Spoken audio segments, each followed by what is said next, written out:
This landed at a ranch at Corona, New Mexico. The rancher turned it over to the Air Force. Rancher W.W. Brazell was the man who discovered the saucer. What I thought was a star began coming in my direction at a very rapid rate of speed. The unidentified object, which some sources thought might be a blimp, moved slowly down the Pacific coast from Santa Monica and disappeared south of Long Beach. I saw a UFO, and it went down the river, turned right at the United Nations, turned left, and then down the river.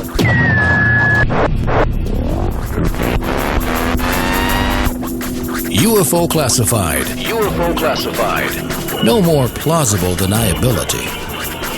Fact, fiction, or the truth. You decide. And now, the new voice of the high desert, the hostess of UFO Classified, Erica Lukes. Good afternoon, good evening, my friends. I'm Erica Lukes. I was happy to be here on a cold night in Salt Lake. I hope that you all have great holiday plans. I am going to be eating a lot and sitting on the couch, and that will be good. This will be my Christmas, but I look forward to it. It'll be a nice break. I'm going to try not to do UFO research, but I can't guarantee I can make it 24 hours without doing that. I want to give a shout out to all of my friends in chat, Lib, Northern UFOs, Joe, Gabe, Doug Down Under, all of you. If you can take links from the show, spread them out on social media and help me get the word out, that would be wonderful. Northern UFOs does such a great job, and Tom's here now and has 2 books. He's been on the show, Tom Conwell, so definitely look him up.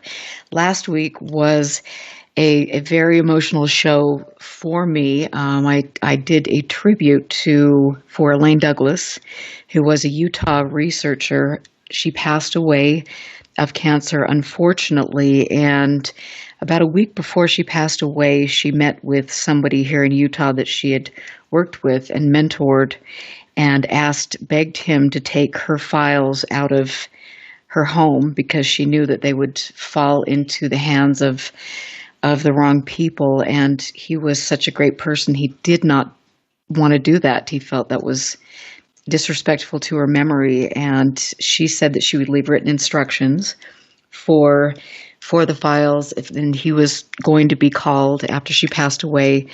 That call never came. And unfortunately, the files have now, are on just the edge of disappearing forever. And you know how passionately I feel about this. I have had numerous researchers on my show talking about the importance of historical preservation. And at the very least, we have a responsibility to honor the work of other people who have sacrificed a tremendous deal to push the boundaries. And as somebody here in Utah, to know that Utah researchers won't have access to that is really, truly heartbreaking, and this is something that needs to stop. So I hope that I can keep shining a light on that and call out Marilyn Carlson and the MUFON Board of Directors to do the right thing and to share the information and to bring it back to Utah where it was meant to be all along. So there is my little spiel for the evening. I am very fortunate tonight to have a woman on my show, and Mike Cleland actually introduced us and told us that we needed to connect. She is brilliant, smart, intuitive. She has been through a lot and has seen more than most of us ever will, and I have to commend her for being so brave with all of this. I know how difficult it is. Elizabeth Anglin is the author of The Experience Memoirs, a 3-book series about living as an alien abductee and abduction research subject. She spoke about her abduction experiences at the Abduction Studies Conference at MIT, which is big. This is big when we're going to talk about it, and at the open forum at the Mack building at Harvard. She was trained as a peer mentor for abductees through the Program for Extraordinary Experience Research, now known as the John E. Mack Institute. She was once an administrator for scientific research groups at MIT. She now works internationally as a spirit medium, animal communicator, intuitive healer, and she is living in which I've got to get down to New Mexico, in Madrid, New Mexico, in this quaint little artist community. I love that. And she wants to, her mission is to spark people into healing, to create harmony, patience, forgiveness. Maybe we need to hang out more. But I just want to say, Elizabeth, thank you for coming on the show. It's been fun to get to know you, and I look forward to knowing you more. Oh, you're welcome. Yes, I look forward to having a long friendship over time, and I was so happy that Mike got us together because he's a great guy, and there are people that have the light of curiosity, but also the light of, I really do want to know the truth. I really do want to, even he and you and some others. It's not about. For me, I've noticed for Mike, it's not about the ego. It's not about, I want to be known as this. It's about what's happening there and what's happening there and what's happening over there. And even though so much of my experience is personal to me, it's also brought about partly because of curiosity, which I think we share in abundance together. What is happening? What is that? Right. And it's not, I want my 15 minutes of fame, or I want my name out here over there, and I want to be seen as an authority. Because, when it comes right down to it, this is such a huge mystery that you can get some answers, but you're never going to get all of them. And if you stop having the curiosity, then forget about it. What's the point, I think. So, and I agree. And I have to say that you've probably seen the same thing that I have. But when I first got involved publicly in this subject, I was really naive, and I thought everybody was doing this for the greater benefit of the subject. And I quickly learned that everybody on the speaking circuit that I held in high regard at that point was, I certainly don't feel the same now. A lot of them really probably haven't had genuine experiences, and a lot of them are just riding this little speaking circuit wave and doing different things. And it's hard to find people that are genuine and that want to get in there and do the hard work to create a cohesive, area of study. Right. And even if somebody isn't an experiencer, like I just went to a major conference, a Stargate conference, and had a lot of speakers. And I was so excited. Some of the people who aren't experiencers but write about UFOs and experiences, a shout out to Russell Brenniger, for example, because he was the first sort of non-experiencer writer, researcher. That he's relatively new. This is like a thing that he's doing in retirement. But he was so sincere, and the questions that he asked of our panel were so intuitive and so insightful. It's like, yes, we need those people, but, if you're not an experiencer, just say, I'm not an experiencer, but I am so curious, because those people add to the whole. And sometimes they find out as they talk to more experiencers that they actually are an experiencer, and that's kind of why they ended up here. But they're not. It's really about finding out. It's like how can we share? How can we get to know what's going on? And back in the day when I worked with Dr. Mack, he came to the conclusion with Bud Hopkins and others that the best thing for an experiencer was another experiencer, and it can also be somebody who is as curious as in sort of in their integrity about just finding out. It's like, I have to know, I'm going to find out. For me, that sort of I have to know, I'm going to find out, pushed me into areas that were sometimes uncomfortable and difficult, but at the same time, fascinating. Not to be too Deep Space Nine, who was it? What was the doctor's name who always said fascinating when somebody was an idiot? Well, it wasn't Spock. Didn't Spock say? Spock said fascinating a lot. Or no, McCoy. McCoy said fascinating a lot, and then in Deep Space Nine, they ended up with Dr. not Bajor, but the doctor on Deep Space Nine always said fascinating, See, and he was like genetically both engineered to, be smarter than everybody, and he used to just say fascinating. If Shatner wasn't on the show, I had no interest in watching it. It had to be Shatner. I'm kind of old school. You're old school. Well, I have to tell you, Deep Space Nine, I'll tell you in the break about Deep Space Nine. But anyway, fascinating. It's like, please be fascinated. If you're going to come into this field, be fascinated by it to the extent that if you can lose yourself in the fascination with it, everything's cool. But when it becomes about saying the next thing that's going to get a rise out of people, right. I would say, go home and read books.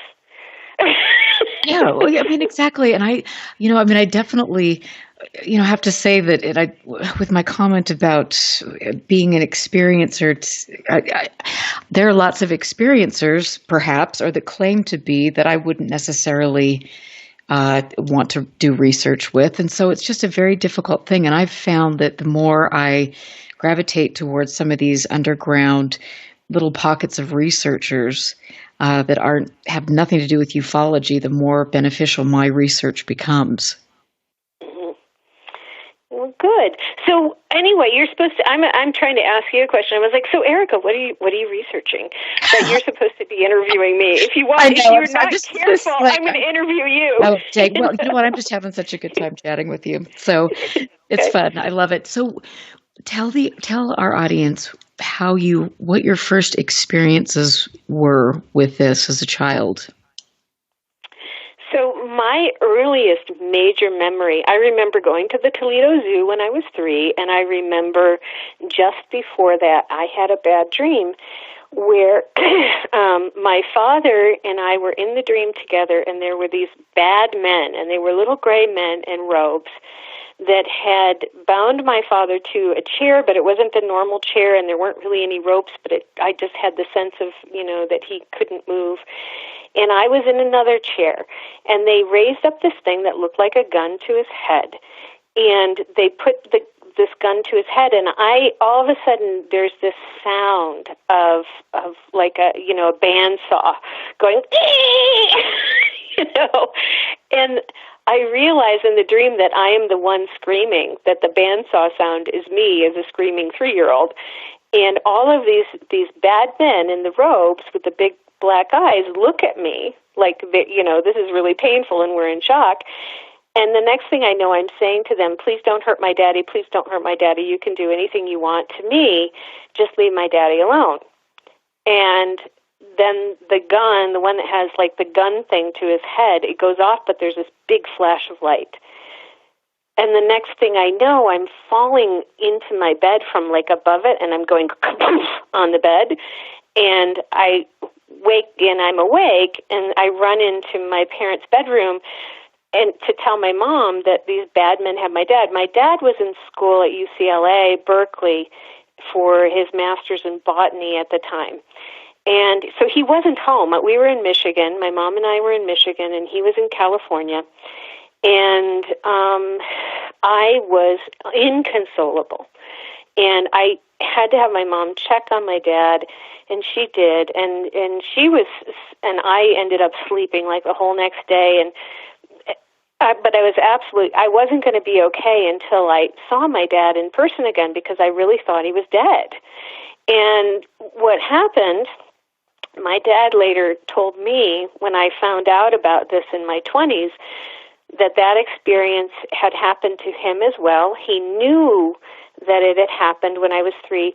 He quit his master's program at UCLA because of that experience, because he decided to come home and try his best to protect me. Not from necessarily, he didn't think he could protect me from the aliens, but my mother was, she was agnostic, she was an atheist, she didn't, everything was magical thinking, and there was nothing other than what she knew was happening, right? So he ended up coming home, but what had happened to him was he was on a field trip in the Sierras with a group of graduate students in botany, and they were going up the steep side of the Sierras to look at the different plants that were growing at different elevations. And all of a sudden the bus stopped as it was going up this steep grade with a drop-off on one side and mountain on the other. And they looked at the road ahead of them to see why the bus was stopping, and there was a little silver spaceship in the road. And when that happened, the bus driver tried to back up to get away from it down the steep graded side of the mountain. And instead of being able to back up, the bus turned off, like everything just turned off, and the bus driver froze. And that was the last thing my father remembered, but he knew he was an abductee. He knew he had been taken. He'd known he was an abductee since he was a kid. None of this was shared to me until I found out about that, until I really came to terms with it at 24, 25. But he said, yeah, I knew this happened. I knew when you were telling me what you saw that you were telling me something that really happened, and your mother wasn't going to be able to deal with it. So I quit my program and I came back. And but it had been one of my earliest memories of these bad men taking my dad and shooting him in the head, and me pleading with them and making a bargain. You can do anything you want to me, just don't kill my dad. So it's very, I didn't start off well. I started off with a scary experience. And, people will look at me and they'll go, oh, poo-poo, poor you. If you had just been at a higher vibration, you would have had angels and beings of light. And to which I will raise up the middle finger quite, and say, love you, mean it, sit on this and spin. But the fact of the matter is, I'm being nasty like that because it is nasty to say to somebody like me, if you had only been of a higher vibration, I was 3. Okay? Don't talk about we need to raise our vibration in order not to have bad alien experiences. Don't tell me that, because you know what I'll do? I'll raise my middle finger and tell you to spin. You know what? I'm kind of liking this feistiness. I can't believe anybody would. I mean, I can. I guess I can. You can. I mean, listen to what's going on lately. I'm a spirit medium. I'm a Reiki Master. I have been for years. But when somebody goes around and says, well, if you'd been at a higher vibration at 3 I was supposed to be at a higher vibration in 1969, So what I would say to people, if you're going around judging people who are abductees because they're not at a high enough vibration if they have a bad experience, think about that for a second, because there but for the grace of God go you.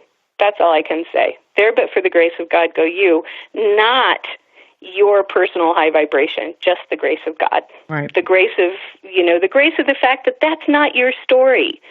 You didn't come here to learn that story. So don't be in judgment. That's all I got to say. If you came here to learn from that story, then that's what you came here to learn from. And what I really want to say about this is some of us came to learn about spirit through having fearful experiences. It doesn't mean if you didn't have a fearful experience that you're somehow at a higher vibration. It means you didn't come here to learn that. Does that make sense? Absolutely, absolutely. So anyway, that's my latest little thing, because that's the other thing I've been getting when I go out to conferences is I'll have some 26-year-old or 27-year-old saying, well, if your vibration was higher, and I'll just be like, honey, you've been doing, angel work and spirit mediumship for what, like all of 3 years? And you want to tell me about raising my vibration? Mm-hmm. Yeah. Okay. Well, and I agree with you. And I mean, some of the conferences that I'll speak at, or some of the people that I talk to, I mean, there is a danger in promoting delusion. And I see I see a lot of people just, we want to find answers. And so we turn to ufology for, this big epiphany, and then you get kind of hijacked. Your experiences get hijacked, and you're told what they mean and who's communicating with you. And I think it takes your personal power away, but it also can be quite dangerous in a way. Well, it is co-option, and that's the other thing. It's like, I would just say to people who are listening and doing research, let experiencers tell their experience and have them be we are the experts of our own experience. To go to somebody and be the experts for them, to be engaged in, what is that? To be presenting one's bias as the truth when, you actually didn't have that experience. If somebody comes to me and says, oh, the aliens were wonderful, they were great, and I learned so much stuff, and I say, good, I'm glad it was that way for you. And then I look at their energy field and I see how much denial they're in. And sometimes they are, and sometimes they're not, and sometimes they're in between. But I don't sit there and share that information. Oh, you're in like 80% denial, or you're in 10%, or you got no denial whatsoever. It was just really, really nice. Okay. If it is what it is, each person is the expert of their own experiences. There is no scientific anything or actual, other than you get a bunch of experiences together and you compare their experiences and see how much are the same. There's no research that says what this is. Does that make sense? Yes. So somebody telling you what it is has absolutely no authority or integrity to be saying it, for everybody across the board is this. No, because what tells you that? Well, I channeled this and my guides told me that. Oh, and how long you've been channeling? 2.5 years? Right.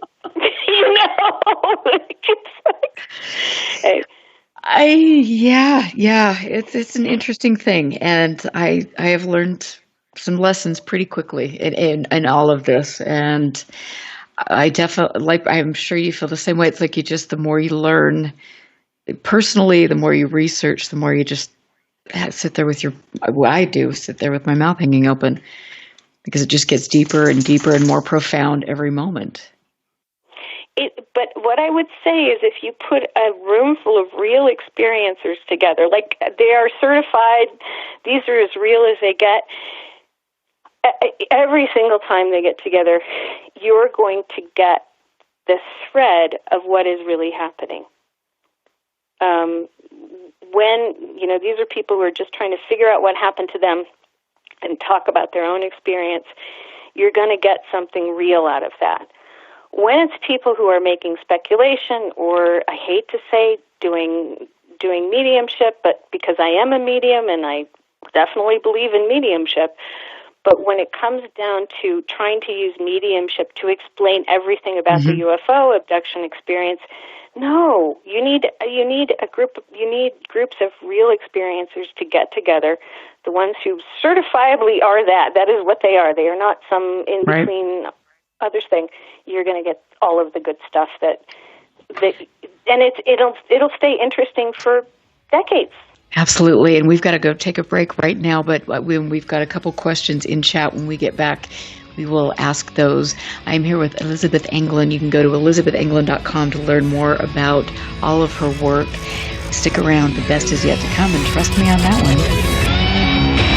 Stand by. This is UFO Classified with Erica Lukes. The phone lines are open now at 702-425-9230. That's 702-425-9230. Worldwide callers use Skype name KCOR Radio. More UFO Classified with Erica Lukes on the KCOR Digital Radio Network. After this. I guess I really don't know what Christmas is all about. Isn't there anyone who knows what Christmas is all about?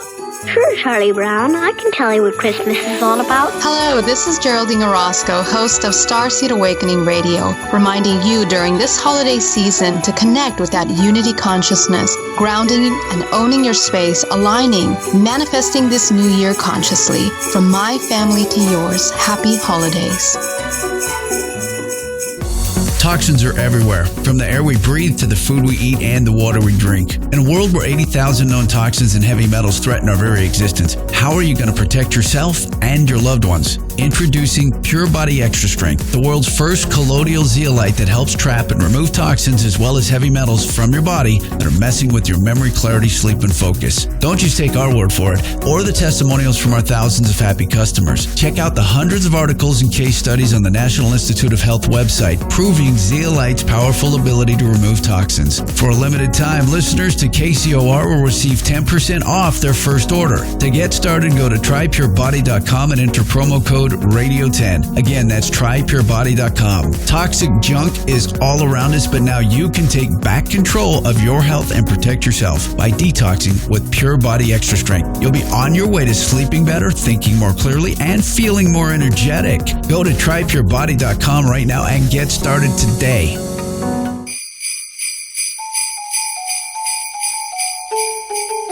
The KCOR Digital Radio Network family this Christmas would like to join you and your family as we celebrate home for the holidays. I'm psyched. I know, it's awesome. Starting Christmas Eve at 9 p.m. Pacific, the network goes commercial-free, playing the best in Christmas music from around the world. No one should be alone on Christmas. Christmas Day, turn us on and leave us on. You're going to love it. You're going to love it. From the entire KCOR Digital Radio Network family, Merry Christmas. Ho, ho, ho, ho, ho. Merry Christmas. Ho, ho, ho, ho, ho, ho, ho. Here's what happened on the last episode of Three Guys, No Ties. Close. I don't know what's more dumbass, him losing his license or that this was on the front page of a major news outlet. It's a huge story, and of course we're going to cover it here on Three Guys No Ties. It's not, but it looks ridiculous, and so you want to look. You clicked on it, right? We got it, don't we? I saw the same thing.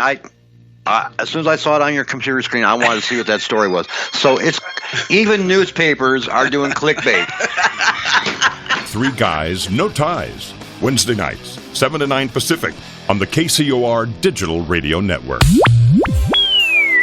Hi, this is Misha with Starseed Awakening. From my family to yours, I want to wish you a very Merry Christmas. And to our galactic families, Happy Holidays.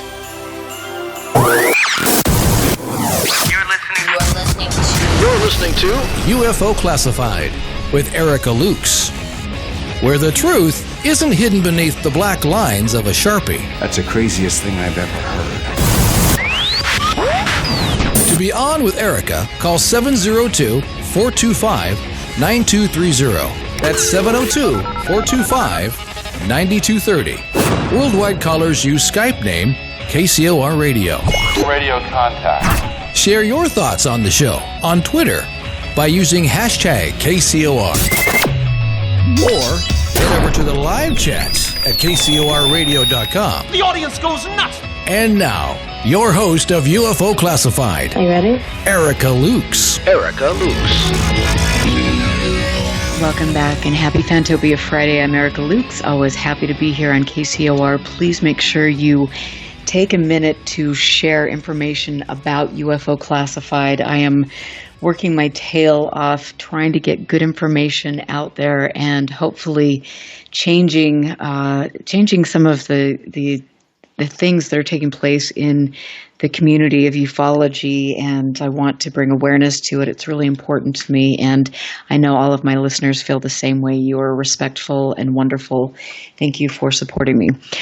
I am here tonight with Elizabeth Anglin, who is the author of the Experience Memoirs, which is, there are 3 books about her abduction experiences. She is a medical intuitive. She founded Mystic River Reiki and became a remote viewer and a spirit medium. She does all of these wonderful things and also experienced chronic fatigue.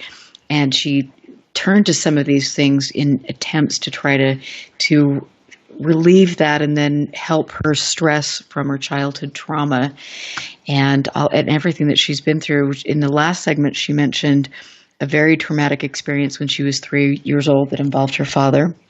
And We have lots to talk about, but welcome back. I want to just go after your experience when you were 3 years old.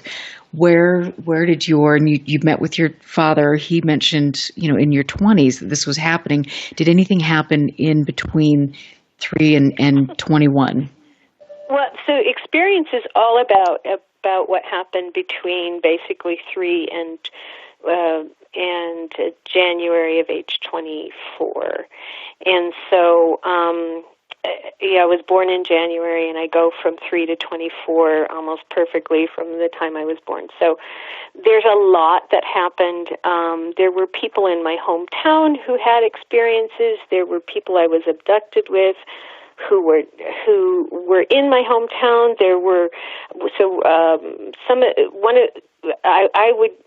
I was abducted from the fairgrounds in the middle of the day and put back at like 9:30 at night, from the midway to the sheep barn at 9:30 at night, and everybody was looking for me thinking, oh my gosh, and I was 10 years old, and they were like, oh my gosh, some pedophile has taken her daughter and killed her, and then when I was 17, we had a mysterious death of a person that I knew. He was friends of other friends of mine who were experiencers. We didn't know anything about experiences.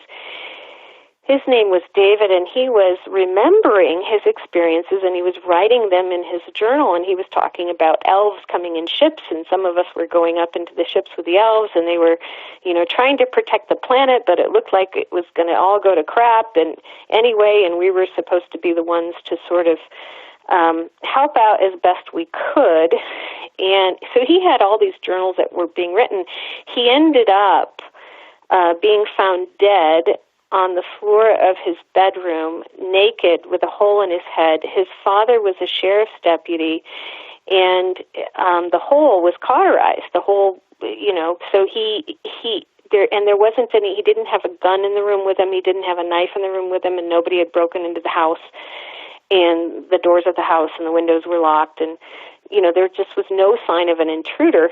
And his parents go in the morning and they find him dead. Now the cover story was that he killed himself with a gun in his barn, but no, it was his bedroom, and he was found dead, naked on the floor in the morning. And when that happened, it freaked out the people who knew how it had gone down, to the extent that my friend Sarah, who is an experiencer, I'm going to talk. Her name is Emma in the book.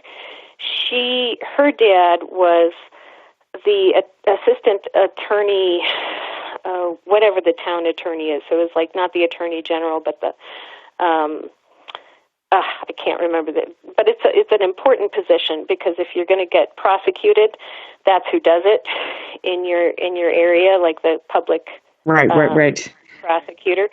So he knew about this. The sheriff's department knew about it, David's dad, and they ended up telling the parents and the teachers of the students who were listed in David's journal as going out on these ships with him, that something very terrible had happened. They didn't know what it was, and they didn't know if anybody else was in danger.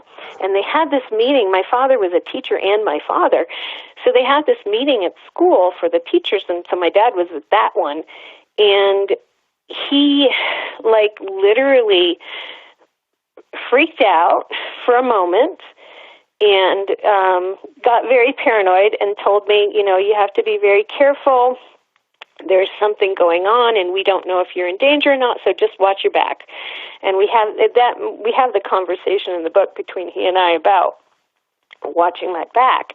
And then after a week goes by, he sort of relaxes, and he says to me, and one night, Emma wants to go to a party. I shouldn't be using her name.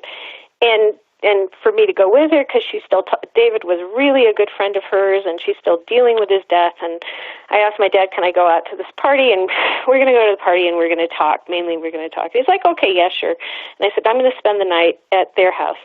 And knowing that her father already knew what was going on, it seemed like he felt okay with that. So we ended up going out talking. The party got broken up. The police broke up the party because they were on high alert, so there really wasn't a party for us to be at. We ended up just driving around talking, and then we got home. We go to bed on the couch in the basement. It's a half-sunk basement, and it has this huge semicircular couch so you can fit 2 people end to end. So we're on the couch, each in our own little sleeping bags, and talking, and we go to sleep about 1:15. No big deal. We just go to sleep. The next morning we wake up, and everybody in the entire house is acting weird. They've made us this big spread for breakfast, with eggs and toast and hot chocolate or coffee and fruit, and all of a sudden we're at breakfast, and everybody looks like they're on their best behavior, and her sister and her older brother are there, and they're just they're having weird looks on their faces, and her dad starts giving me the 3rd degree, and he's a prosecutor, and so he starts asking, so what did you guys do last night? And he asked me, he doesn't ask his daughter, and I'm like, well, we went to the party, and it was a bust because the police broke it up, and then we went around and we talked, and then we came back and we started to watch a movie, but it was boring, so we went to bed, He's like, and then what else did you do? What did you do after that? And I went, we slept. Well, apparently, and he goes on for like half an hour with this sort of questioning that always goes back to, what else did you do? We dreamed, and we woke up, and here we are at breakfast. This is a really nice breakfast. I thank you so much. Well, come to find out later, my dad ended up calling during breakfast and saying, you have to get home right now. And then rather than wait for me to get home, because I was driving his truck and he was driving the family car, he met me on the way home and wanted to escort me home. And I get home, and then he tells me the rest of the story, which is we were missing. There had been lights on the lawn of the home of Emma's family's home. Her father had noticed because he was on high alert. He went to check on everybody, including us, and we were missing. So he woke up everyone. He called the sheriff's department, woke up everyone, and they went through the entire house looking for us. And they knew we were on the couch. That wasn't an issue. Her mother had said goodnight to us, but it just ended up that all of a sudden the police were called. My dad woke up out of a deep sleep and said, oh my gosh, there's something wrong with Elizabeth, so I need to go find out what it was. And a moment later he got a call from the police after he woke up, and he went over to Emma's house, and they were all out looking for us. And while they were out looking for us, my stepmother was at home, and 2 men showed up and said they were from the FBI, and they needed to take all of my books and journals for evidence. Oh. Anything I had written in, they needed to take it for evidence. So she gave it to them. Oh my gosh. And we know, I have a friend who works at the FBI now in forensics. He said, did they give her a pink slip? And I'm like, no. Did you get them back? And I'm like, no. He said, they weren't from the FBI. They were something else. And anyway, so my father is telling me this story, and he said, at this point, what we think is that both of you are in a lot of danger. We don't know if somebody is going to try to kill you. We don't know what's going on, but you can only go out in my company, and you're going to be under house arrest, and there will be a police car out front. It won't be an actual police car. It'll be an undercover police car out front. So it was this terrifying event of not knowing what was going on, not knowing why anybody would want to kill me. Was I going to end up with a hole in my head? Because he told me, he didn't pull any punches. He said, it's really weird. We don't know how this kid died. David, we don't know what happened with him. So it was just like this incredible high, scary, strange, bizarre weirdness. And for 3 days, I was terribly frightened and shivering in my bed. And my dad was walking around our house with a gun. And finally, my stepmother said, we need to go get groceries. And they left the house she took him out of the house, and they left me in the house alone. And as soon as the car got to the end of the driveway, the phone rang. I picked it up, and you know that voice that is, it's not male, it's not female, and it sounds sort of manipulated electronic. Right. Yes. And this was in 1983. So this was a manipulated electronic circa 1983 voice, and it said, "We know you're in there alone, and we're coming in." And I'm a fighter, so I said, "Who are you, and why are you calling me?" And they just repeated, "We know you're in there alone, we're coming in." I was like, "F you," and then slammed the phone and left the house with all the doors. I went out through the basement and ran to the neighbor's house and called a friend and said, "Can you come get me?" And because I was like, well, if you're coming in, I'm not going to be here. I was like, I don't know who you are. You don't sound good. My parents are gone. You're threatening me. I'm going to the neighbors. Good point. So I ran low. I did the whole, get the heck out of the way thing. Called a friend whose dad, she was also on the list, and her dad was the superintendent of schools. But her parents allowed her to come pick me up and take me to their house, which was really far out in the wilderness for our area of Michigan. And her mother, who was studied A Course in Miracles, sat me down and said, well, what do you want to have happen in this situation? I said, I don't want to be scared anymore, and I don't want anybody to kill me. And she goes, well, let's pray on it. We prayed on it, and it was like it all, by the next morning, my feeling was it had all dissolved. There was nothing to be afraid of, and I wasn't going to be dead. And I'm still alive today, so we know that's true. But it was a divine intervention prayer that we did, and it was like, poof, gone. And I sort of put that away until I had aliens actually show up in my apartment and paralyze me when I was 23. And that's when I really woke up and said, wait a minute. And so sorry to interrupt you, but how old were you when you had that experience you just talked about? 17. Okay. Thank you. Yeah. So that was senior year of high school. I was 17. It was before I turned 18. So. And so what else happened with, did any of the parents, did any of them talk after this, or what happened with all of that? Well, my friend Emma she didn't do well with it because she had kind of suspected that somebody at high school that we knew had killed him. And I said, no, I don't get that they did. So she was kind of bitter and angry for a long time. And we ended up going to a local psychic who was very, very good. And for her to ask the question, who killed him, and she just said it was an accident. The people she didn't say the people. She said the ones who killed him did not intend to do it. It was completely an accident, but they returned him home so his parents would know. And if you know about abductions, that makes sense. If you've remembered any of your abductions, and you know that sometimes the little guys who are doing procedures make mistakes, it makes sense. If you're thinking that somebody human is doing it, it doesn't make any sense whatsoever. So, but Emma, who, I should use her name, Emma, she didn't, she was having such a hard time she couldn't hear that message, but I remembered it. I remembered hearing that message, and I was like, and in my gut, I knew what it was. It was like part of me knew what it was, but the other part of me was like, no, I'm really going to accept my programming to forget.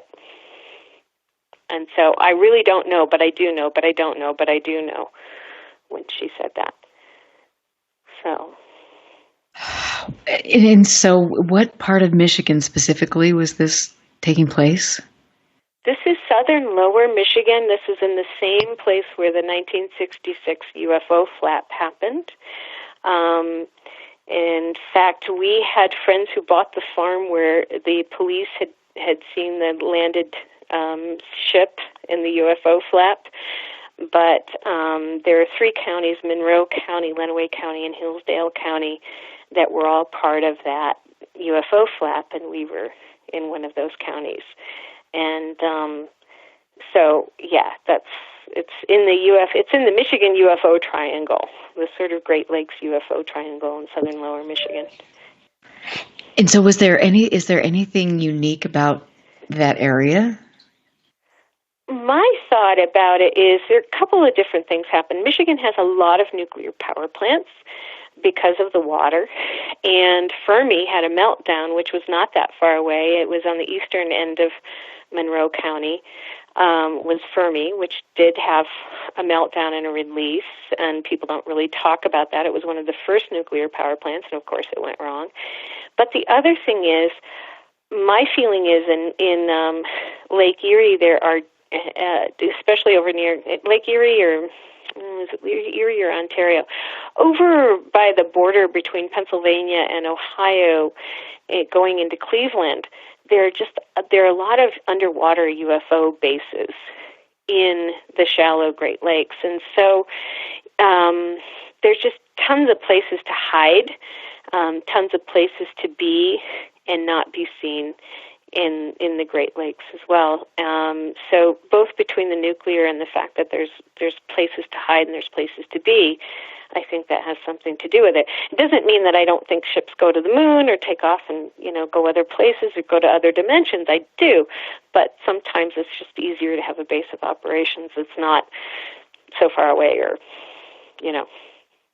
and I think that's part absolutely. of it. Yes, and I agree. I mean, I think that when you look at places like Skinwalker Ranch and the Yakima Indian Reservation and some of these hot spots, around the world, I mean, it is very interesting to note that a lot of places have. I mean, there are witness accounts of underground noises, right. And so I mean, there's definitely something here, and it's hiding, like you say. I think it's really interesting.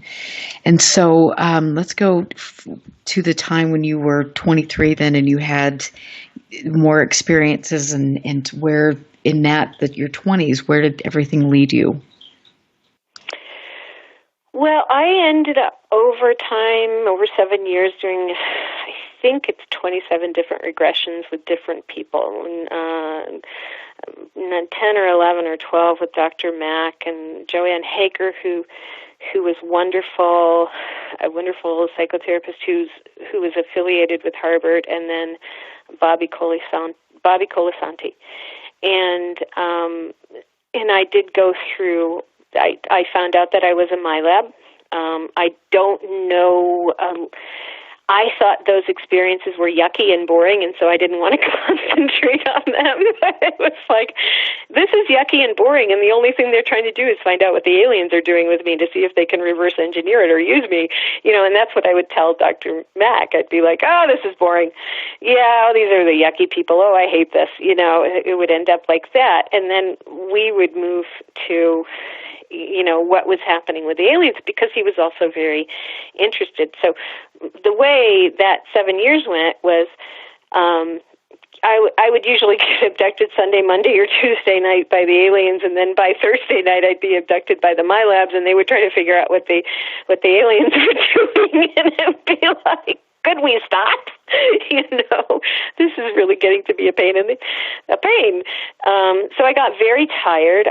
Also, we did media, and we did the Harvard inquiry issue, and it energetically, what happens when you come out with this, if you haven't worked on your energy to prevent it, is that people like to get in your energetic space and start hacking it up. Like, how dare you threaten my worldview? I'm now going to take an energetic axe and start hacking at you. That's part of what happened. So I got chronic fatigue and fibromyalgia during that period of time. I was still in college and I was working full time. But also, I came by age 31, I was absolutely exhausted. I was exhausted with the physical abductions. And, we learned some really cool stuff and some really good stuff about time and the nature of reality and consciousness and how consciousness makes up reality and all of this, and, you know, how ships work and all of this great stuff. But at the same time, my physical body was just starting to fall apart from, 4 or 5 times a month alien abductions and then followed up by a MyLab. I was tired.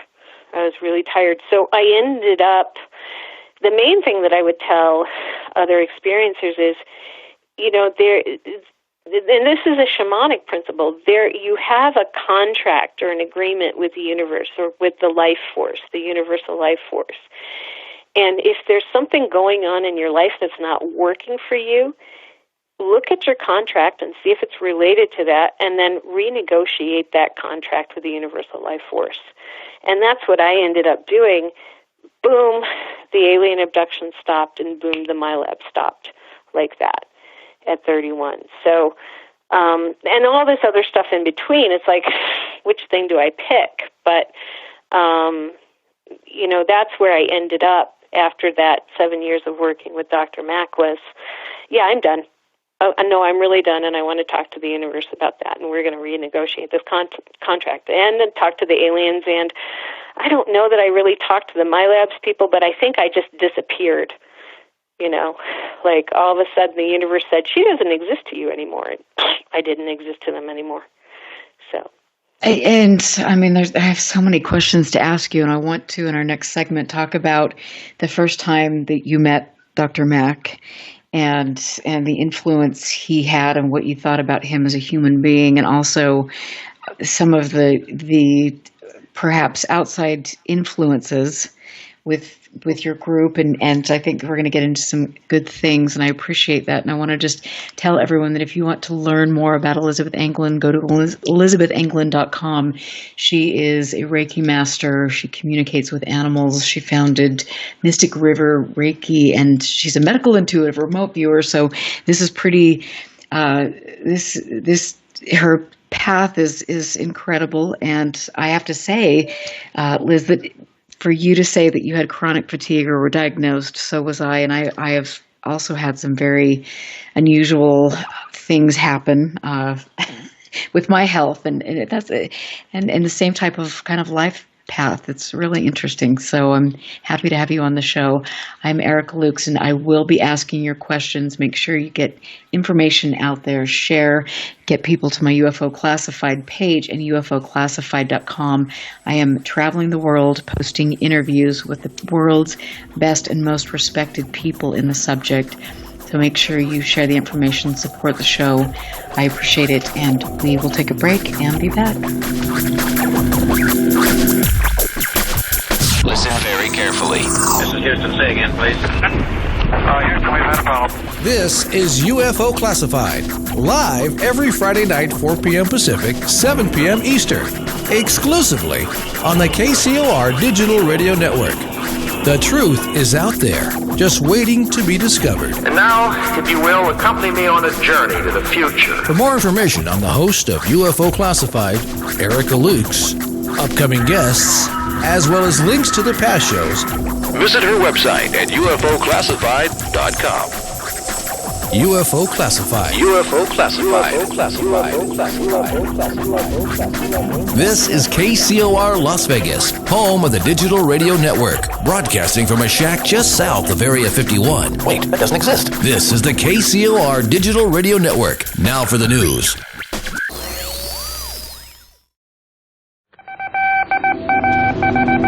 This landed at a ranch at Corona, New Mexico. The rancher turned it over to the Air Force. Rancher W.W. Brazell was the man who discovered the saucer. What I thought was a star began coming in my direction at a very rapid rate of speed. The unidentified object, which some sources thought might be a blimp, moved slowly down the Pacific coast from Santa Monica and disappeared south of Long Beach. I saw a UFO, and it went down the river, turned right at the United Nations, turned left, and then down the river.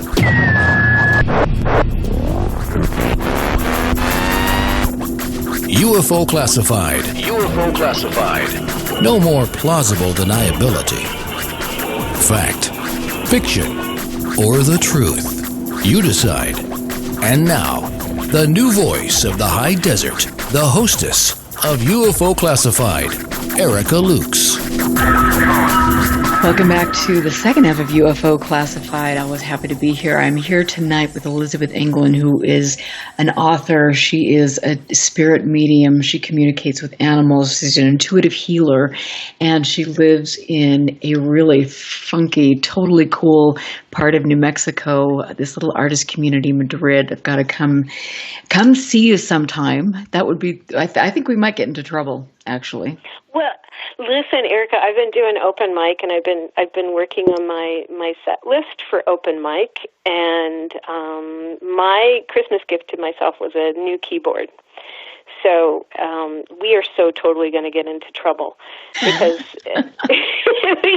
I'll be taking you down to Santa Fe, to El Farol, to the Blues Jam, and we'll be going to open mic down the street at the Mine Chef Tavern, and and they just won't know what hit them. Well, you know what? I will tell. When I did my Pilates certification, I lived in Santa Fe. I had to relocate there, and so it was the most magical time. And yes, I spent a lot of time there, and we would tango dance, and it was just Santa Fe is really cool, and that I did. Trouble was a good thing, and even though I'm a little bit older now, I'm sure we could still rustle something up. Yeah, well, so Blues Jam is every Tuesday night, and then open mic is the first Thursdays, and now I'll have people coming to Madrid looking for me. No, but if you're going to get up and sing, you got to be okay. So it's a fun place. There are a lot of experiencers here, and they're not. There are people. Zachariah Sitchin used to live in Santa Fe and teach, and so there are neighbors I have who studied with him, and Neil Frears is up in El Dorado, which is not that far away, and so some of the old people, old farts, the old fogies are around and have been around, and people who have studied, and Richard Tarnas is here, and Richard Tarnas at one point when I was working with John, we had 4 initials experiencers in our support group with John Mack, and he had Richard Tarnas who is a great astrologer, who wrote The History of the Western Mind, based on astrology, the astrology of Western civilization. He did our charts for us to see what was in our charts that might point to why we were having the experiences that we were having. Unfortunately, I never got to see that information, so he left it a mystery for us. But he did share that with John. So this is a great area.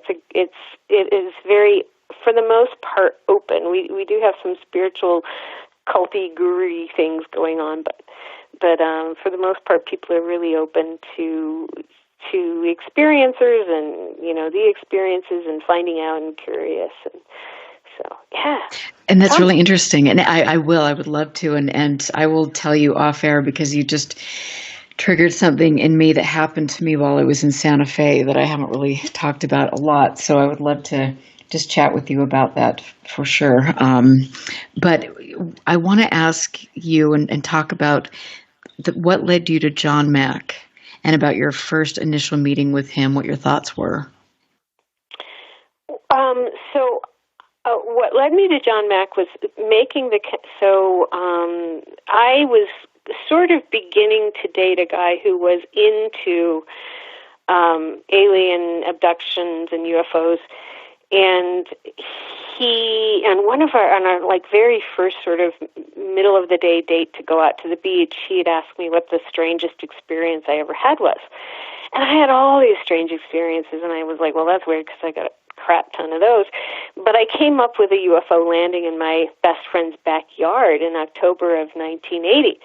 And the fact that 75 people had seen it, and they had explained it away as an advertising airplane, but it was a 1/4 acre lot and it had trees in it.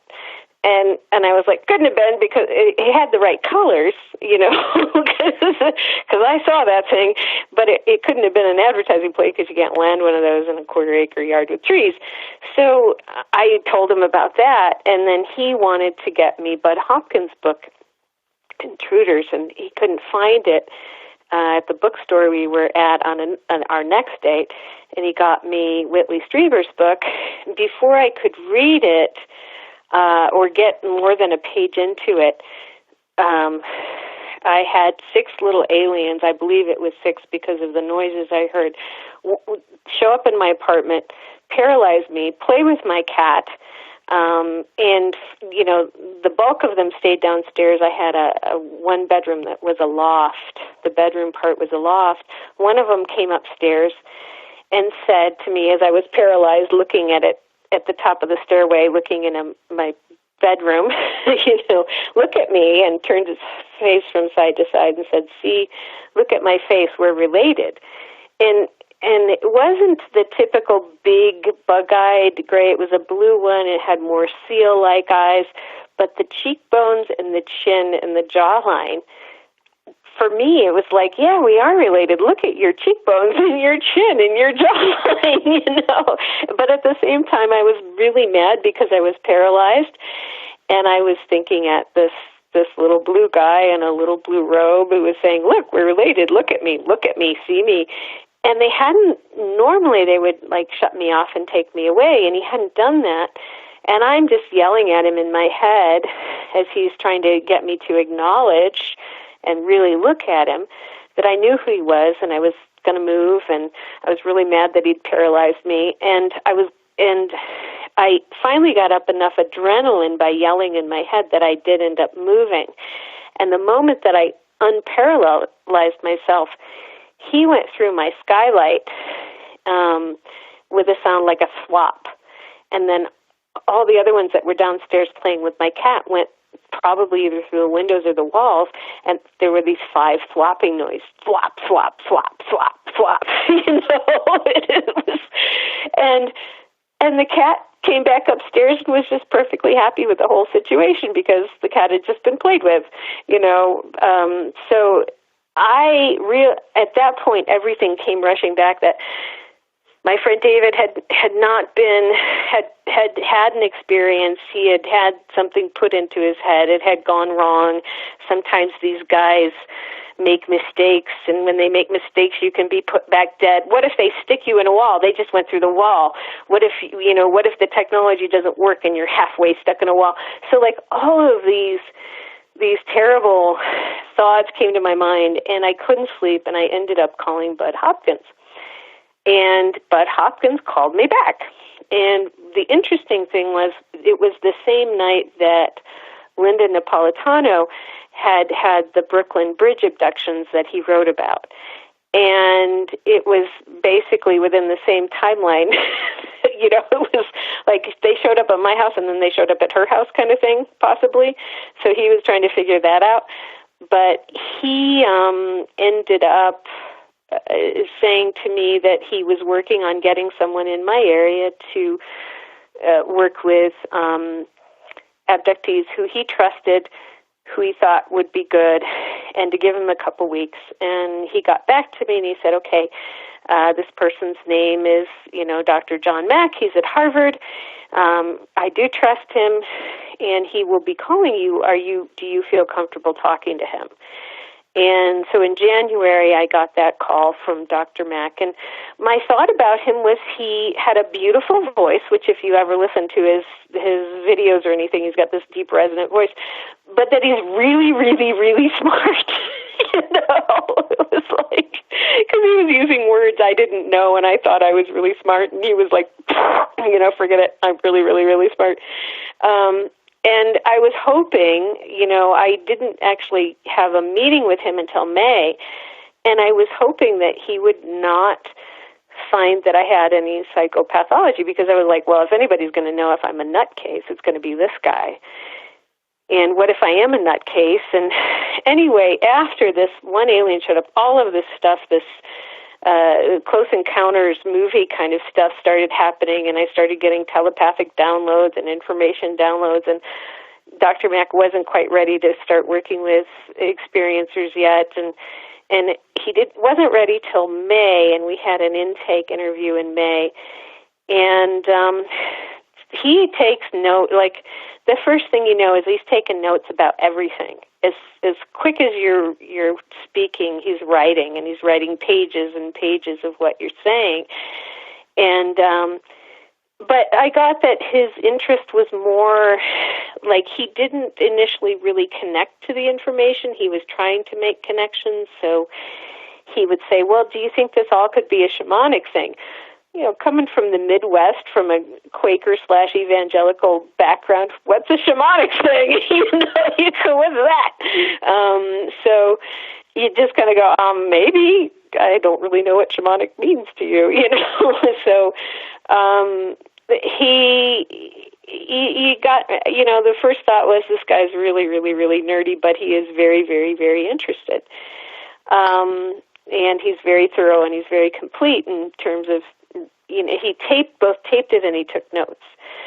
So anyway, in August is when I had my first regression, and I had one in July with a woman who wasn't very good,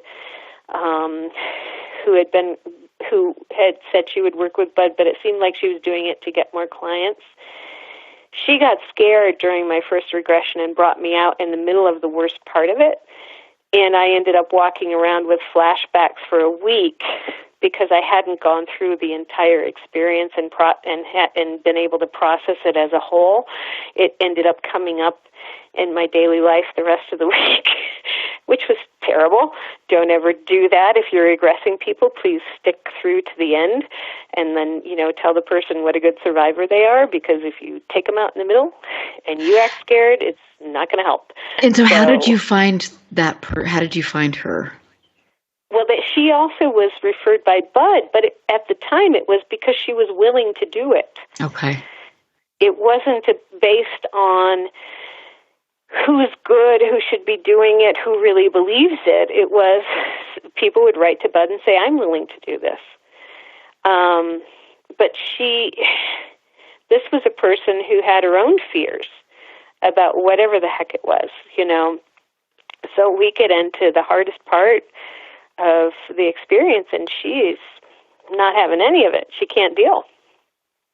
So what I got from Dr. Mack and when he went through, he could deal with everything. That man could deal. You know, he was a childhood trauma psychiatrist. He knew trauma. He knew terrible things had happened. He knew people who'd been in war. He had listened to the most horrific rapes, wars, pedophilia, every kind of thing, and he wasn't afraid of anything. And we did like a 3.5, 4 hour, maybe slightly longer regression for the first regression, but we went from the beginning to the end through all of it. And he was right there, solid as a rock, the whole way. He didn't lead. He wasn't, you know, only leading questions based on what he was interested in. He really wanted to know wanted to know why I thought the aliens were doing what they were doing. The curious thing that happened was the doctor who was working on me, it was like a medical procedure, the first one, the little doctor alien who was working on me really seemed to know that Dr. Mack was there, even though he wasn't there in the time that the experience happened. He knew that he was there at some point in time, and he was directly answering the questions that he was asking. And that was bizarre, but, you know, and then you come to find out that in remote viewing that spiritual time and physical time have two different, you know, they run on two different tracks. So if you're even remote viewing a situation, you can actually be seen at the situation. So it was more like that was going on. It was very interesting. It was, but Dr. Mack he was solid as a rock. He knew his stuff. He knew his trauma psychiatry. I would just say the thing that we had a problem with is we weren't sure, because he would take the plausible deniability route whether or not he believed things were physical. And I think he was trying to protect himself from his colleagues. until he had more information. So for years, he wouldn't say, well, it could be all a spiritual thing, it could be a shamanic thing. And a lot of experiencers were like, no, it's physical, and we have physical stuff going on, and we would like that to be acknowledged. Thank you very much. And it went on for years that him saying it might all be a spiritual thing made other people say it. And then you had this whole pile of experiencers going, please don't pull your punches. Please don't pull your punches. It's really physical. We know it is. And we're still doing that to a certain extent. So anyway, but he's lovely. He was lovely. He's still lovely in spirit. He's lovely as a person and very smart. Wow. And so, what a fascinating thing for you to be with him when he first, he was trying to come to terms with all of this and process information, and he was getting a lot of flack from his peers. I can't imagine how incredible that time was. He didn't initially get a ton of flack. So the first two experiencers that were regressed were Julia and myself. And Julia ended up talking at Grand Rounds before I went to another thing later on, but that first year, she ended up talking at Grand Rounds. And Julia was a mom. She was really together. She did great. And nobody gave him much guff about anything. What ended up happening over time was when they found out that he was going to come out with a book. In 92, right after the conference at MIT, everybody was very friendly. We get through 92. Dave Pritchard at MIT, I ended up having an implant that ended up going to Dave Pritchard, who sent it to the University of Michigan. And then Dave got curious. I had a meeting with Dave after he saw my implant and got back the electron scanning microscopy on the implant. And we had a meeting, and Dave was just really, really curious. So Dave decided to go ahead and have the conference, the Abduction Studies Conference at MIT, to see what all of these researchers, and some were academic researchers, were coming up with. And what's lovely about Dave Pritchard is he's just curious. He has every single scientific award in terms of physics and optics that you can have except the Nobel Prize, but his student Wolfgang Ketterle has the Nobel Prize, so it's like the same thing, So imagine this guy who is for hard science, like at the top of the pyramid, going, yeah, this is really cool, and I want to know more. Well, that's when you put John Mack and Dave Pritchard together. You got the conference at MIT. They gave him some crap at MIT, but he was like, I know I'm good at what I do. I don't care what you guys think. But and John was kind of the same way. He was like, I got tenure. I'm good at what I do. I don't care what you guys think. But what happened, I believe, and I want to get into this in the next half an hour because we're going to run out of time, is there was I went through the media about this time period, the paper articles, and different magazine article media, and it was all very friendly. Well, come to, mid-1992, all of a sudden there's a Wall Street Journal article. And in this Wall Street Journal article, the journalist ends up interviewing the head of Harvard about Dr. Mack's work. And the head of Harvard says, we don't have any problems with it. And he said, well, and the guy ends up asking him, well, what would make you have problems with it?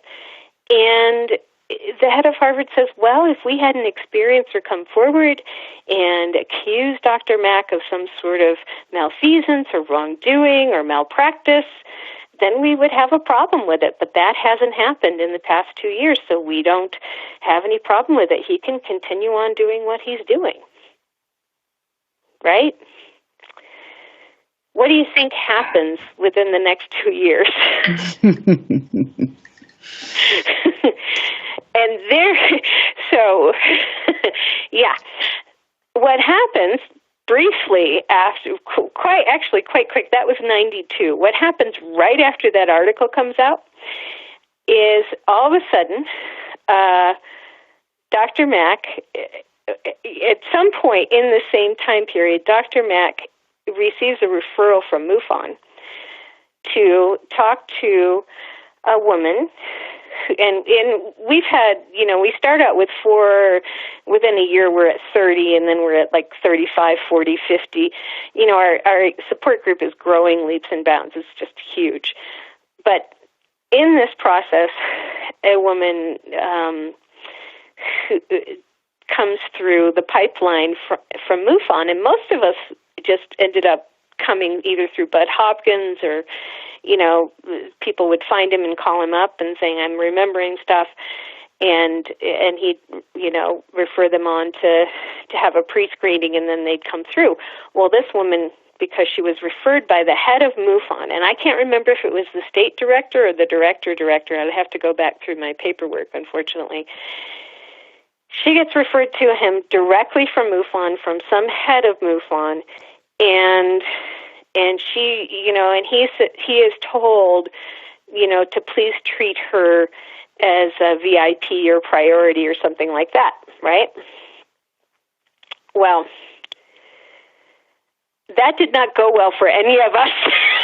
That was like, she came in and our support group turned into her holding court, and she started basically telling lies about what different experiencers told her about what they thought about other experiencers, and on and on and on. And eventually, she did a bunch of other stuff, and eventually she went to Harvard and was the one who said, I think that, there's some malpractice or malfeasance, and you should get with your lawyers about this, Dr. Mack. Yeah, and we need to, I really feel like we need to delve into that a little bit more and get some more specifics about that, because that's important. I mean, again, here you have a brilliant man on the cutting edge of so many things, and then somebody slipping through the cracks and getting a referral. With please treat this person as a VIP, right. From a referral, exactly. Yeah, we're going to talk more about that. I'm Erica Lukes. Of course, this is my favorite 2 hours of the week. I'm here with Elizabeth Anglin. You can go to elizabethanglin.com to learn more about her work. And I'm blown away by tonight's show. I really think if each of you listens to each show, again, you're going to find more and more important information out. I have no doubt tonight is going to be top on that list. We are going to take a break, and we will be back. Stand by. This is UFO Classified with Erica Lukes. The phone lines are open now at 702-425-9230. That's 702-425-9230. Worldwide callers use Skype name KCOR Radio. More UFO Classified with Erica Lukes on the KCOR Digital Radio Network. After this. It doesn't matter how Santa's gift gets there. Doesn't even matter if it's Mr. Postman in his spaceship. As long as it gets there. You made it happen. No one got left out. Hi, I'm Tana Newberry from Starseed Awakening. May the magic and wonder of the holiday season stay with you throughout the coming year. Merry Christmas and have the happiest of New Year's. May it be out of this world.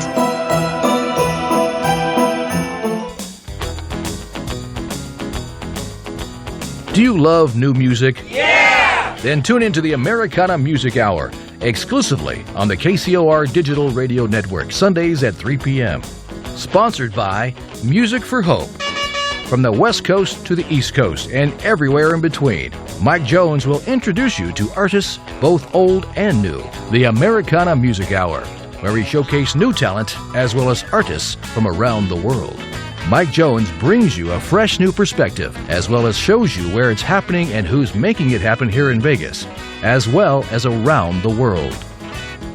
The Americana Music Hour, every Sunday at 3 p.m., exclusively on KCOR, the Digital Radio Network.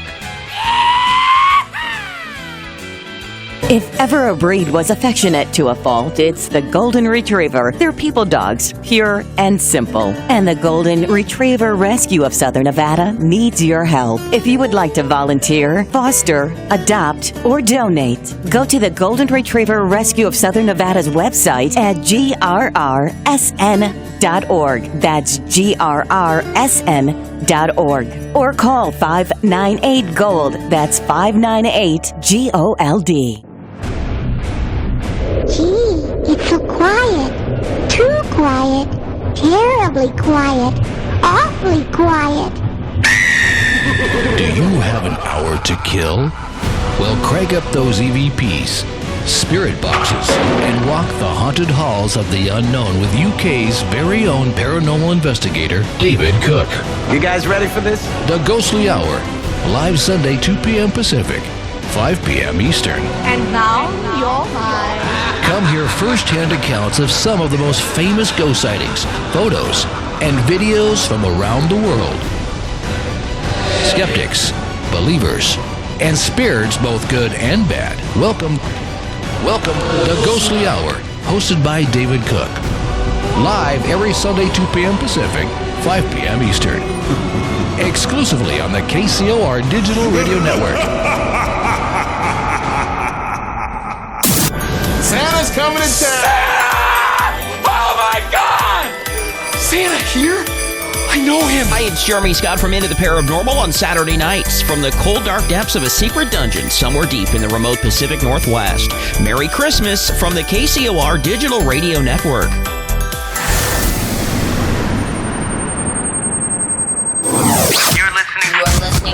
You're listening to UFO Classified with Erica Lukes, where the truth isn't hidden beneath the black lines of a Sharpie. That's the craziest thing I've ever heard. To be on with Erica, call 702-425-9230. That's 702-425-9230. Worldwide callers use Skype name KCOR Radio. Radio contact. Share your thoughts on the show on Twitter by using hashtag KCOR. Or head over to the live chats at KCORradio.com. The audience goes nuts. And now, your host of UFO Classified. Are you ready? Erica Lukes. Welcome back to the last segment of UFO Classified. This has been an incredible show, and I wish I could talk for hours more this evening. I'm here with Elizabeth Anglin, and she has had really unique, frightening, exciting experiences through her life. She had the pleasure of knowing Dr. John Mack, and she was also mentioned at the MIT conference that was held in Cambridge, Massachusetts, June 13th to the 17th back in 1992. And when you look at the people that were involved in this, it's Mike Swords, it's Dr. Richard Haynes, Joe Nyman, Mark Rodiger, Bud Hopkins, people that, the whole list, Ann Druffel, all of these incredible people that were involved in really a groundbreaking conference. And when we went to break, we were talking a little bit about a person that was recommended by a high-up person in MUFON, and they told the group that they should let this person in, and this woman proceeded to come in and make the whole group her platform. But let's get into a little bit more detail about how she got in there and really discredited Dr. Mack. Right. So I can't remember which MUFON higher up it was. It was a higher up in MUFON, and I think it was possibly beyond state level. But I'd have to go. I have a bunch of research from the Johnny Mack archives, and I haven't looked at that for 2 years. So I can't tell you off the top of my head exactly who it was. But anyway, she was sort of ushered in as a favor to this MUFON higher up. And her experiences had something to do with, they were political in nature. Like, she was saying something to the effect that she was abducted with Khrushchev and who's the guy who was our president who was shot? JFK. And that she was, in an experience with Khrushchev and JFK. And then, okay, so for most of us, we're just trying to deal with the personal aspects of our experiences. We're not coming up with, I was with the president and blah, blah, blah. So in any case, Dr. Mack, being a medical professional, when he looked at her, he had the sense that there was something else going on with her. So he did go ahead and give her a regression and did allow her into the support group because MUFON had, this higher up at MUFON had asked, but he never used any of her material in his research, and that's really important to understand. He was not by nature a gullible person. He taught at Harvard Medical School. He taught trauma psychiatry at Harvard Medical School. He had been instrumental in getting the child psychiatry department at Cambridge Hospital. And he had worked for President Carter, and he had worked in, mediation and world peace. This is a highly respected, and he had a Pulitzer Prize, on the biography of T.H. Lawrence. This is a person who knows how to research. If he, as a psychiatrist, he knows what he's looking at. So he's looking at her and he's going, there is something else going on here. But I'd been asked to, do this in the community, and so for political sake, I will do this. And he regressed her, and he took the information. Okay, fine. He didn't use it. She gets into our support group, and at that time, the support group had been growing in leaps and bounds because we had the conference at MIT. We had written him, John Mack and Carl Sagan. Now, this is really interesting. When John Mack was thinking about going into this, he asked Carl Sagan if Carl thought that it was a good idea or a bad idea to get involved. And Carl said, when John asked him initially, they were friends, Carl said, yes, do get involved. The only thing it can do is good. It can increase the knowledge of the whole. I'm paraphrasing, but it was basically, that's what Carl said, right?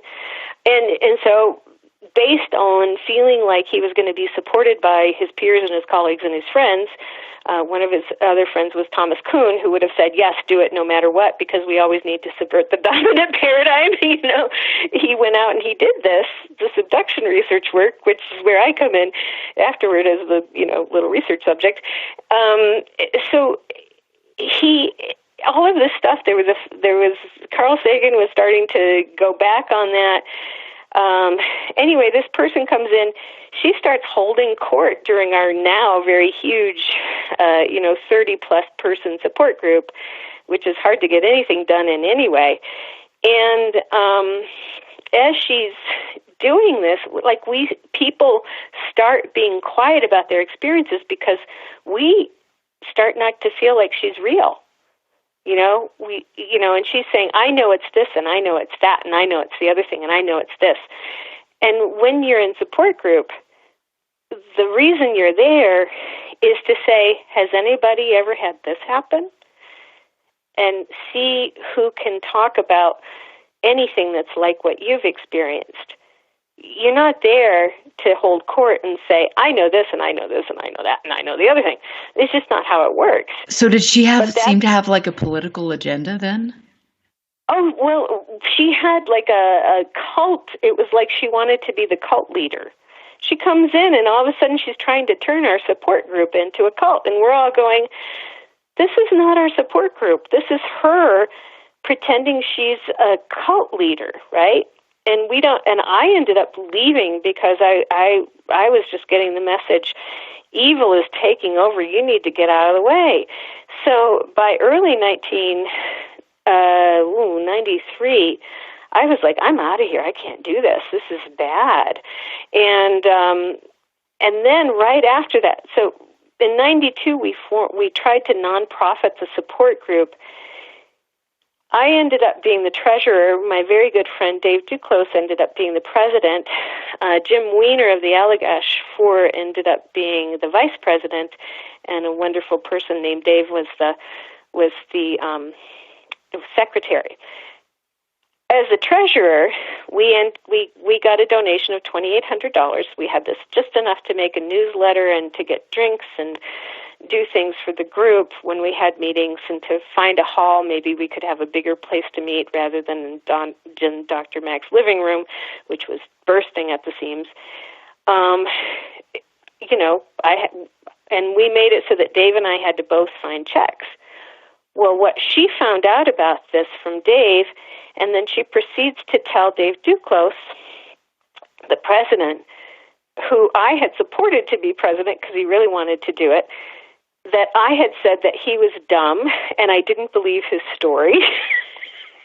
And she ends up saying that I confided in him that I really didn't know what he was doing there or why he was there, and I really thought he was the least intelligent person I knew. Well, that was like the opposite of everything that I knew, felt, and believed about Dave Duclos. Maybe other people felt it because he was a little different, but that was the opposite of what I felt. So it's March of 1993, and I find myself at Dave's house helping him with some business, and all of a sudden he's going off on me about what she said I said to her about him. And we end up having this fight. My boyfriend was there, his wife was there. Dave Duclos and I have this fight because I have no idea what's going on, where he says, if you don't want to work with me, then you should quit. This person, Donna Bassett is her name, this person will be the treasurer. Donna Bassett will be the treasurer. And I said, unfortunately, Dave, we have to wait a whole year before we have a change in the officers because we're waiting to get our 501c3. So Donna Bassett can't be the treasurer. It has to be me. And why are you so mad at me? And, because I didn't do anything. Why are you so angry with me? And why are you saying I want to quit? And why are you saying I don't want to work with you? And I had no idea. And come to find out, my boyfriend and his wife got together and talked to him and said, that is the worst fight we have ever seen, and you need to tell us what's going on, and you need to tell her what's going on. Well, I come to find out, Donna Bassett had told him I had said all these terrible things about him because she wanted to be treasurer, because she wanted to get the money, right?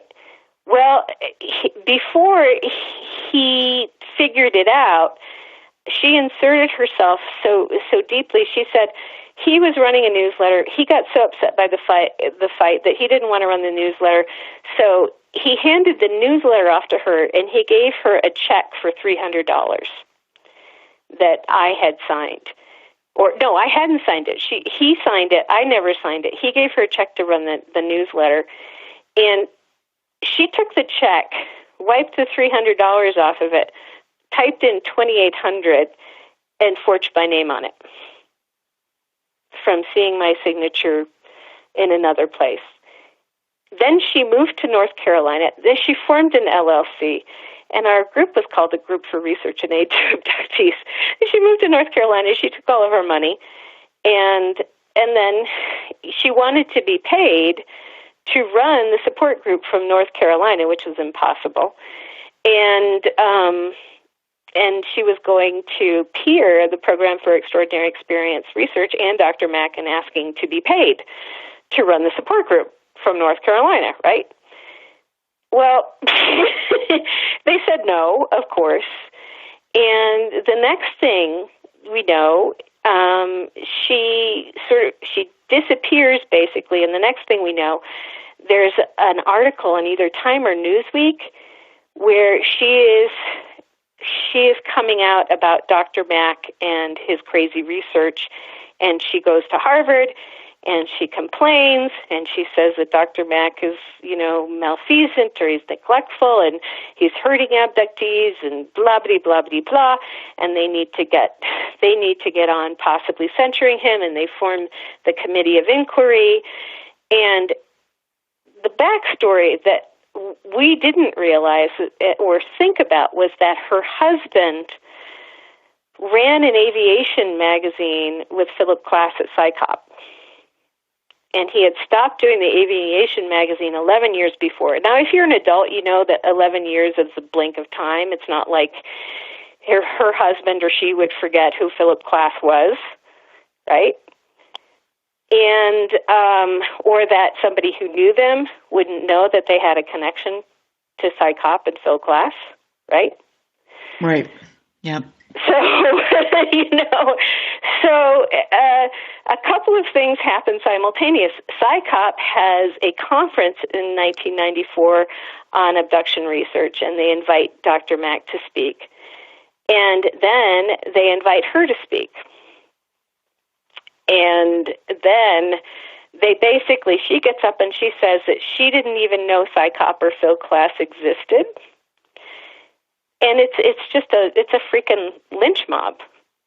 And I have the transcripts from this, but basically Dr. Mack is holding his own with Psychop, with Donna Bassett saying, I didn't even know Phil Klass. I don't even know who Phil Klass was. I didn't know there was this organization until last month when they invited me to come. So, her husband used to work with Phil Klass.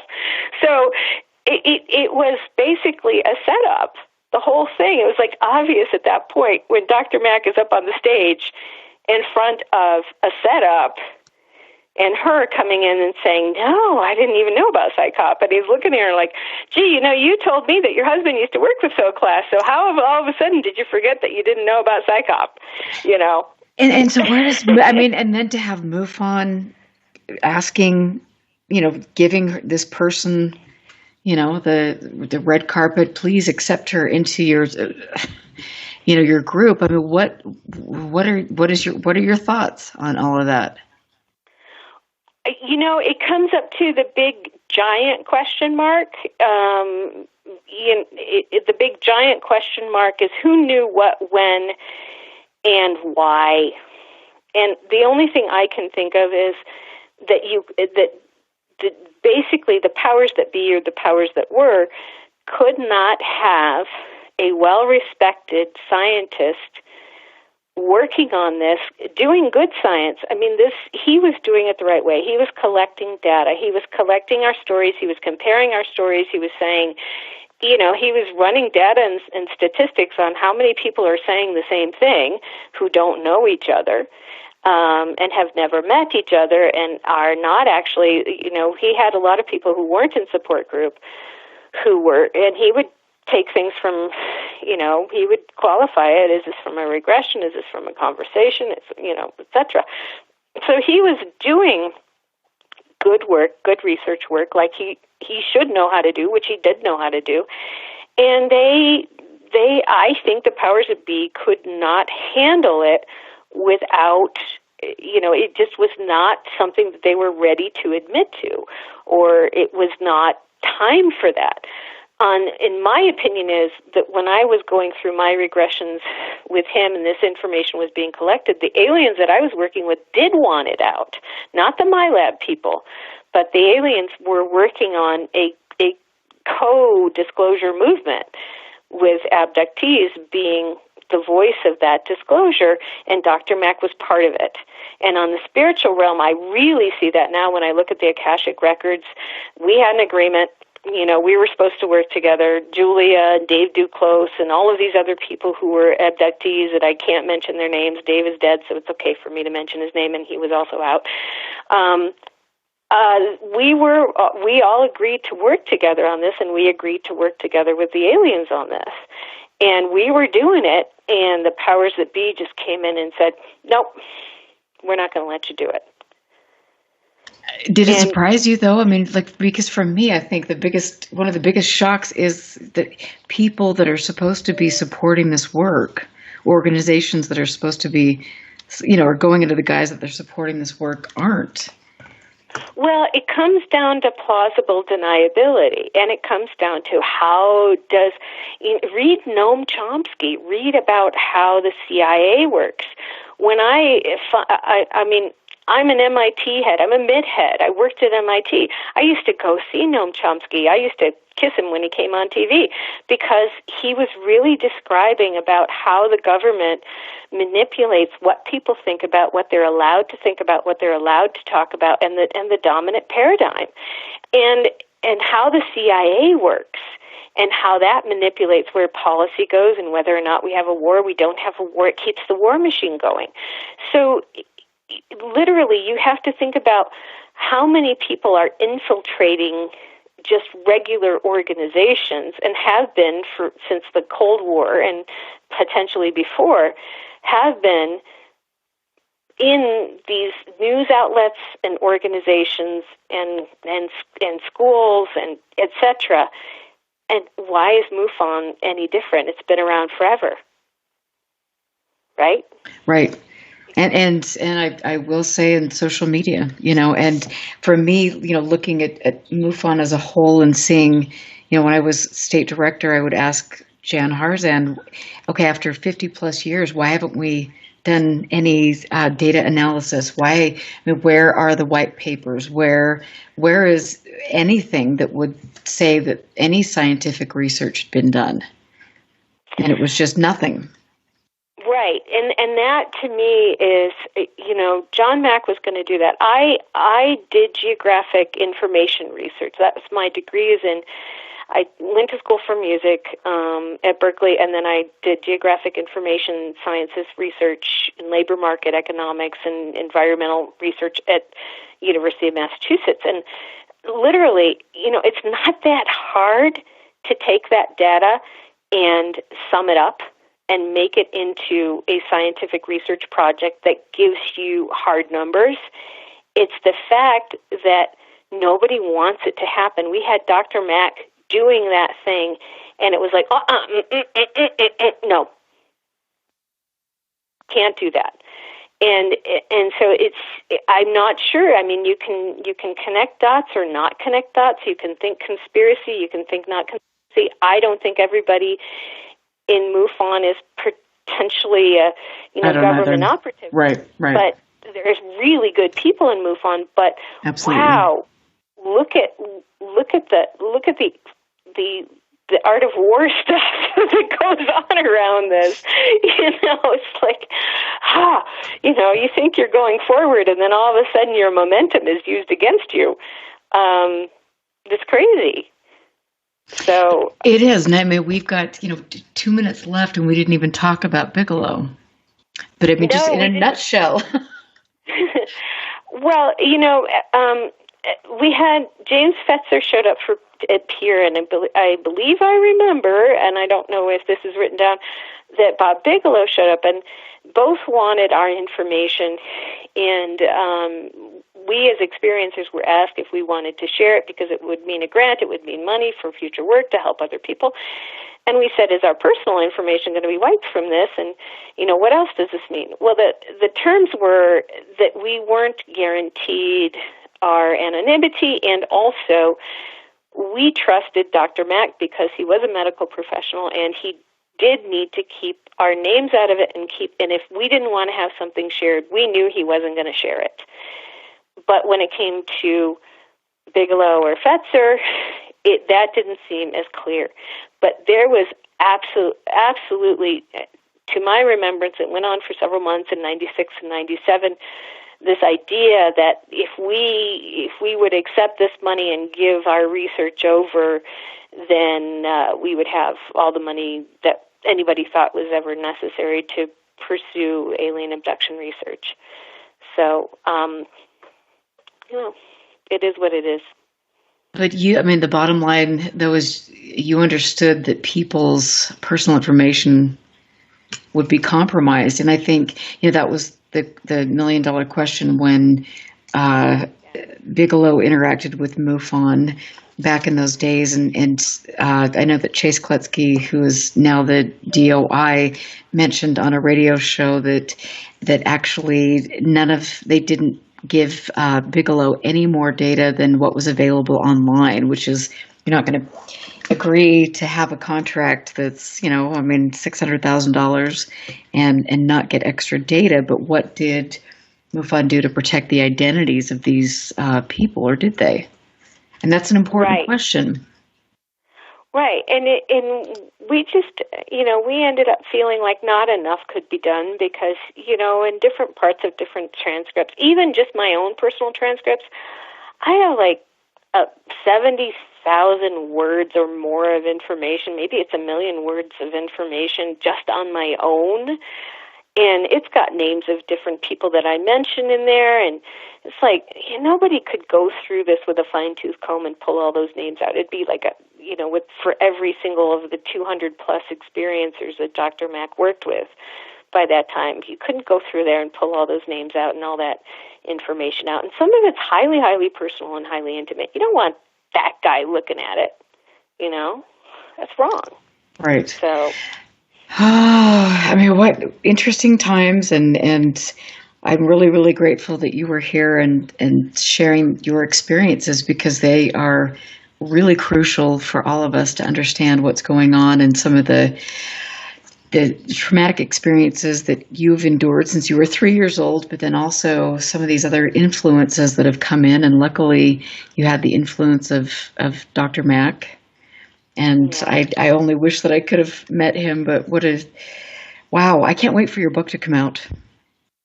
Yeah, I know, and I've been told I have to get it done like right away. I'm running out of time, so I'm hopefully soon, guys, if you've read the first one.